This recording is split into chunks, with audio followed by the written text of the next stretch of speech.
Okay. This is the happy place. It's the happy place. It's so happy here. Did you enjoy the Spirit Tunnel, Michelle? Oh, I did. You did? You tore it up. Oh, did You did a good job. It was good. One of my favorite songs. Oh, Anything okay. Stevie Wonder gets me going. So. Don't it get us all going? You got a groove. I was watching all of you all backstage. And you guys tore it up, so I had to bring it after watching some Well, folks. you definitely brought it. Hi, honey. Thank you so much for being here. I am. It is an honor. I'm so proud of you. I am so proud of you. Thank you. I feel like you're mine. Oh. So watching you just become just all these many things, it's an honor for me to be here with you. Wow. So. Wow, that means a lot. I cannot get over it. Woo! Now we're gonna get into this amazing book that you have. We got a lot to get into. We got a lot to get into because I was backstage, y'all, thinking I was like, what would be more nerve-wracking, singing for you?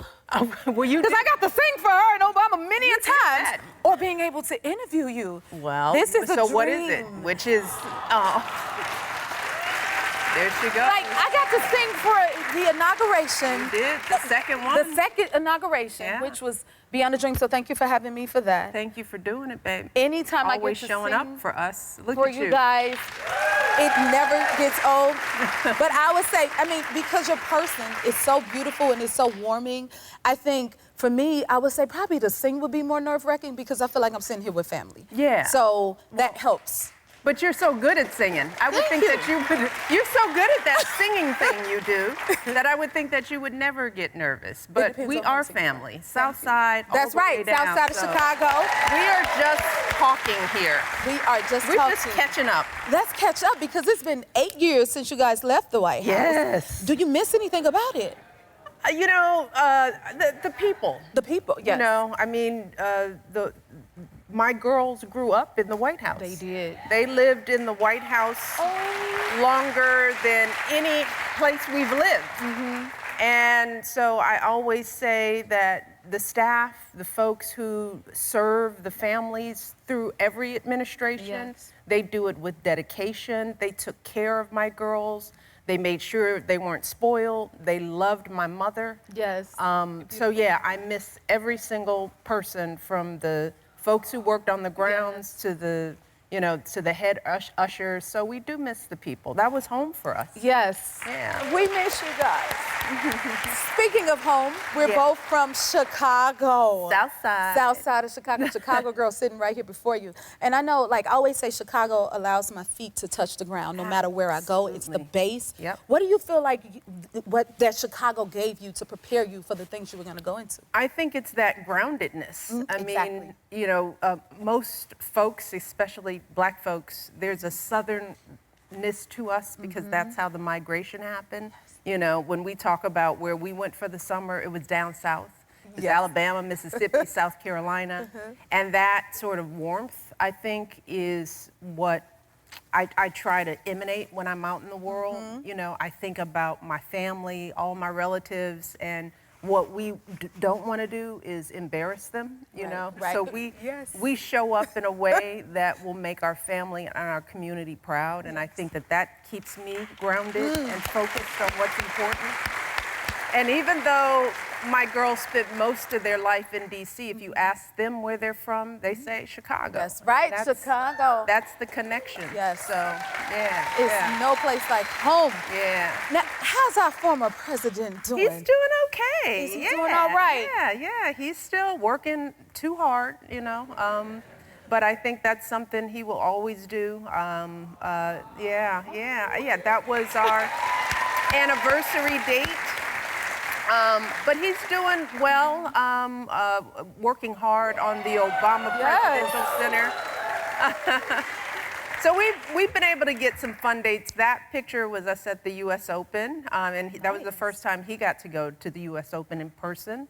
But he's working hard on the Obama Presidential Center, which is on the south side of Chicago. I love that. Yeah. I'm really proud of what he's done there because it's not just his presidential center, but it's really a $1 billion economic development engine. It's going to be the only presidential center in an urban area. And it's not just a place for our archives, but it's a leadership institute. We are going to have some of the most amazing art so that young people who grew up on the South Side like us, who don't always feel welcome downtown, can come and see some of the best art right in their own backyard. Give us more to see. Exactly. I love that. And your girls, because I remember them being little, and now they're all grown up. They're women carving their own lanes. in the world. They're women. Living on their own. Amazing. Paying rent. No. What is that? You said they paying rent. They're independent. They have their own artistry. They live together. I've loved every phase of raising my daughters. I loved them when they were in my lap and so cute, and they just come for the cuddles. And now they're just grown. You know, and they're more raising me. But they are amazing. Sasha's in school. Malia has a budding career in film. That is awesome. They are smart. They are funny. They're wise in their own ways. And I love spending time with them. So they're doing great, and they send their love. Aww. They love We love y'all. So Jennifer. proud of you. Yeah, but they're really good. Aw. Oh my goodness. We're back. They still haven't calmed down yet. None of us have. Let's talk about the holidays. First of all, you like my decoration? They're just a few. Did we do all right? I mean, this looks like the White House. This is what the White House decorations. There are trees everywhere. No, it's beautiful in here. The holidays, these are my favorite times. Yes, it is. Mine too. Oh my goodness. So, you got any plans for the holidays? Have y'all traditions changed at all? Not really. I mean, you guys know my husband grew up in Hawaii. One of the reasons why I married him, my in-laws. I was like, okay, is this where Christmas is going to be? So because we're on the mainland, we do Thanksgiving with my family. So since the girls were little, we go to Hawaii. Nice. And with his family is there, and now it's just his sister, my nieces, and a bunch of our friends have been going there for years and years and years. Beautiful. So we're going to do that. We're picking up the girls. Sasha has one more exam to get through, and then we're going to head to the island for a little sun. Nice. And to that's the way to spend the Christmas. I like that. I know. I tell you, that's what you got to pick your husband right. Okay. You know? Okay. It's like he got a lot cuter when I found out he was from Hawaii. I was like, oh, okay. That is funny. Okay, who's the hardest to shop for? He is. Is he? Oh my gosh. Yeah. I mean, he's just a boy, you know? I mean, he just doesn't do much. He golfs, and there's only so many golf balls you can get a dude. Right. He's already got the clubs, you know. I can't get him another golf shirt. You know, he's really hard, and he doesn't want anything, you know. He's one of these sort of just a nice letter, and he means it. He means it, so he's really hard to shop for. Funny. You know, I'm trying to like get him clothes that he wouldn't buy, you know, Okay. because he's also cheap. So if it's a really nice jacket, I'm trying to like, don't look at the price.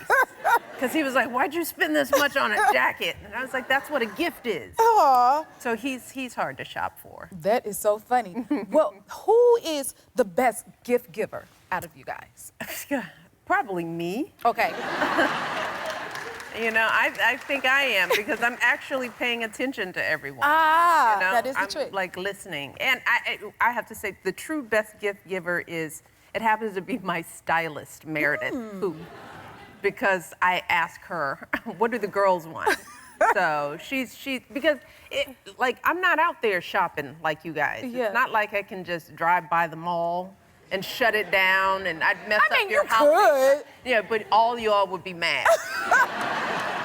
You know, there'd be traffic light stops. It's like, so, but I'm the one who organizes all the gift giving. I make sure that all the kids we know are covered. I've got my list. I've got, we've got our procedures. So I'm the one that makes Christmas happen. Yeah. I love that. That's what mothers do, though. That's what mothers Bring do. them together. And I love it. I mean, I'm one of these people, I would have a Christmas tree in every house. Last year, we had poinsettias everywhere. Yeah. And of course, my husband's like, what's wrong with you? Why do we have to have all of this? But I like this. I like to feel Christmas everywhere, every inch of the house. Yeah. Okay, because I'm a holiday fanatic, Yeah, Michelle. I yeah. am. So when does your holiday season start? Because mine starts the day after like Halloween. So how soon does it start? How soon does it start for you? It's really after Thanksgiving. Okay. You know. Okay. We do have people like that's reasonable. That's it's not long enough. It just would be so exhausting. But now, when we were in the White House, it started when you would receive the Christmas tree lighting. I loved White House Christmas. But the only thing we would do, like holiday parties every night where you're standing in line, photos, taking pictures with everybody, even the people that said they hated you are in line for a photo. I'm like, I thought you thought he was the devil. Why you want a picture with your grandchild? You know? But anyway, it's Christmas. So It's still Christmas. It's still Christmas. It's like, come on in. Yeah. We have to talk about your book. I feel like it was written for people like me. You Like think? it inspires me so much. That's Can good you to tell us hear. about it? That's good to hear. Right after the pandemic, I wrote my second book, The Light We Carry, and that book was as much for me as it was for the readers, because after coming out of the pandemic and struggling with the uncertainty, you know, I was thinking to myself, what tools do I have that get me through tough times? And I was getting those questions from people who follow me, and I thought, well, let me try to write down some of the stories and the experiences that I've had that ground me. So that book came out, it was a bestseller, and our publisher said, you know, what would be great to have is a companion workbook. Because, you know, a lot of book groups take the book, they read it, they talk about it. This workbook gives you some guides, I mean, some real sort of practical practices, steps, things to think about to really kind of find your own tools. Because the truth is, we all have them. You know, things like combating fear, you know, which is something that I know I do, I've had to do. You know, a lot of my tools come from helping me think about what I'm really afraid of, and is that fear really worth holding me back? So an example of a practice is to really think about times that you're afraid in life, and what is the fear about? Is it a real danger? Is it something that you need to be afraid of? Or is it some story that you told yourself, or some myth about the world that's like a loop in your head that keeps you going? Because I want people to be encouraged to push beyond their fear and to get comfortably afraid. Because a little fear keeps you moving forward, you know? And I use the example that, you know, when Barack approached me about running for president, my first response was, no, dude. That sounds scary and crazy. And then I had to think about what was I afraid of. And it was change and the unknown, and what it would mean for my girls who were 7 and 10 at the time, not wanting to uproot them. And I had to ask myself, we can get through this. We've done hard things before. And is that fear enough for me to stop a man that I believe then and believe now has been a real gift to us as a leader? Not a perfect leader, but a gift. And I thought, if I can push back my fear and get to a better place, that's the story I want to tell my daughters. I don't want to tell them we didn't do this hard thing because mom was afraid of change. I wanted to be able to look them in the eye and said, we did something really hard together and we made it through. So that's an example. So in this workbook, you know, there's some real concrete steps. We work closely with the publishers and people who really know how to break down a book concept and give real tools. So I think it's a great Christmas gift. Not to really, I'm not really a hawker, but I do feel like it's a great Christmas gift. It's a good conversation starter around the Christmas table in your book clubs. Men, this is for you too, because y'all need to find your light just as much as we do. But it's a real practical book. It's a journal. You know, you can write in it, you can jot notes down, you can, you know, it asks questions, prompts you to think about things, mantras. Affirmations, things like that. So helpful. I'm gonna live by this for sure. Now, I know, like for me, I feel as though my mother never has left me. In her life, she seems so quiet. Yeah. But once she passed, there is not a day go by that I don't say, my mother used to say. And I feel like your mother's presence is all through this book. Oh, and, my goodness, you know what I yeah, mean? And it's an inspiration, and I know you're navigating the loss of your mother. Yeah, we lost Mom this year, and I want to thank you because Jennifer came and sang at her memorial, which is gonna get me, but she sang Amazing Grace, and she sang off the stage. I mean, she sang so hard that she left the stage and was still singing. You know, you could hear her howling, and you just brought us, you know, you brought us to our knees. But the beauty of this book was that I was able to write a love letter to my mom because she read this book. Not the workbook, but the light, where I talk about the wisdom, the common sense wisdom that she left me with. Yes. You know, things like your voice matters, Yes. I see you, you've got power.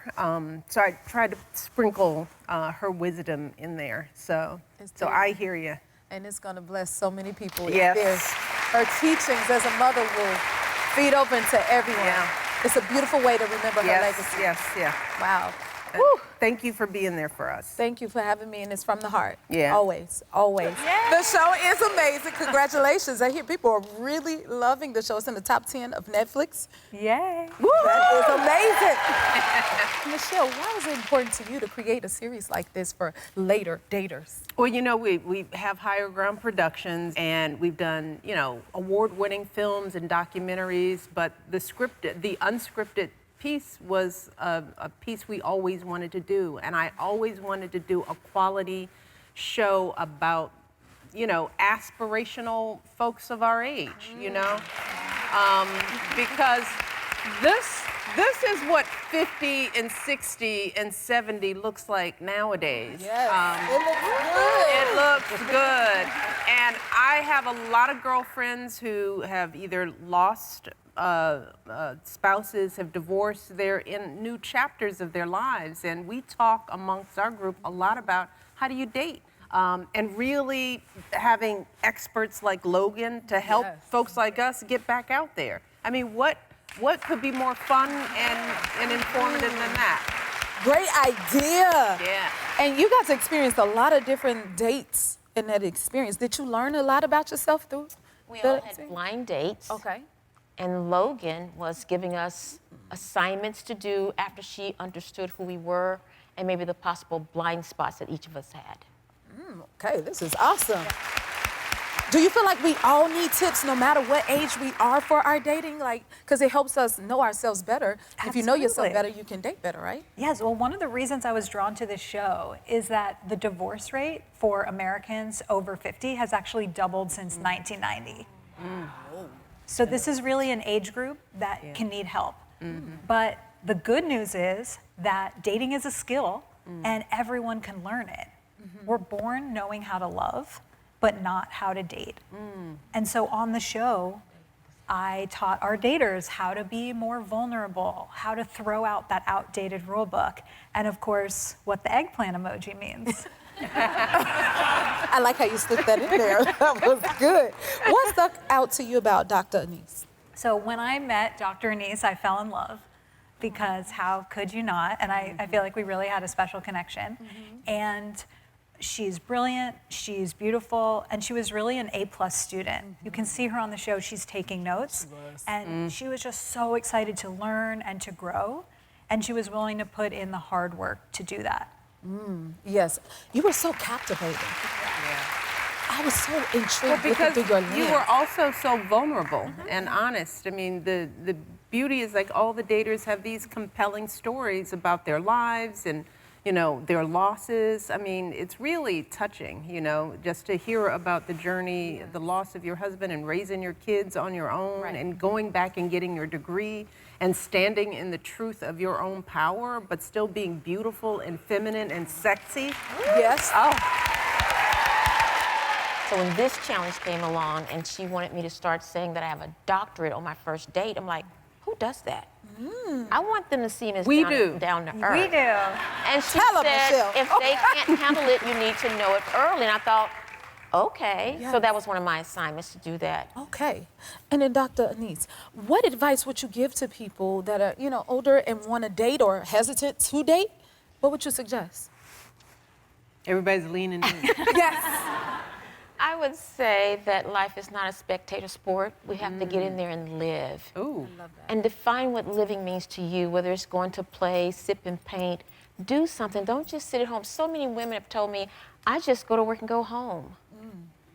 What do you want your life to be? And I love meeting people. It doesn't have to be the regular dating arena to meet people. But if you're out there, worthy causes, I would say get out there and don't be afraid to live. And then the dating will happen as you show yourself vulnerable. Yeah, you got it. A+. Listen to that. So it does seem like it's a lot of, we all look to the red flags of dating. So do you have any tips on what some of the red flags may be? Yes, so a red flag is a sign that somebody's not ready for a relationship or not ready for a relationship with you. One of the biggest red flags to look out for is love bombing. Love bombing is when somebody comes on really strong, they're hitting you up every morning with that hello beautiful text, they're promising you a trip in a year to meet their family. That's not good? If it's too fast, too soon, it's really something to look out for. And so what love bombers do is they come on really strong, you fall for them, and then they pull away and you get your heart broken. Oh my goodness. And so understand that intimacy is earned. And if it feels like it's too good to be true, then trust your instincts. Okay. Ooh, that was good. Wow. Okay, can we learn? I got a few, I think is what red flags are. So can we see if we see a few red flags? Okay, I'm let's curious do to see it. what we all think. We need our flags, though. All right. Thank you. I get one too, right? Okay. All right. We gonna learn. Raise your hand if you think it's a red flag. We got the flags, but okay. Okay. Ooh, this is one. He likes other women's pictures on social media. I don't like that. Yeah, that's a red. I'm with you, Michelle. That's a red flag. I don't like that. Okay, Denise, why what you isn't think? that It depends on what type of pictures. Oh, see. Okay. Logan, what you think? I agree. I think if it's their female friend from college, that's one thing. If it's an Instagram model, that's another. Okay. Okay. So is that half a red flag then? I think it's contextual. Okay. Okay. Yellow. Okay. Yellow. We need more colors. We need more colors. Okay. He talks politics on the first date. Michelle, what? That's not a red flag. Okay. I want to know. Ooh. Let me not waste any time. I mean, that's just me. I agree. That's what the data is showing, that people want to know even before the first date. Oh my God. I've had a man promise to give me everything only if I voted for a certain person. That was a problem for me. Really? It gets that serious? On the first date. Okay, well, I'm gonna let y'all have Well, that he one. was a red flag. Right. We wave the flag for that one. He brings up his ex on the first date. Oh. We all going up for this one? Yeah. Okay. Ooh, his grown children still live with him. Oh, and these don't play. Wow. Unless there's a plan.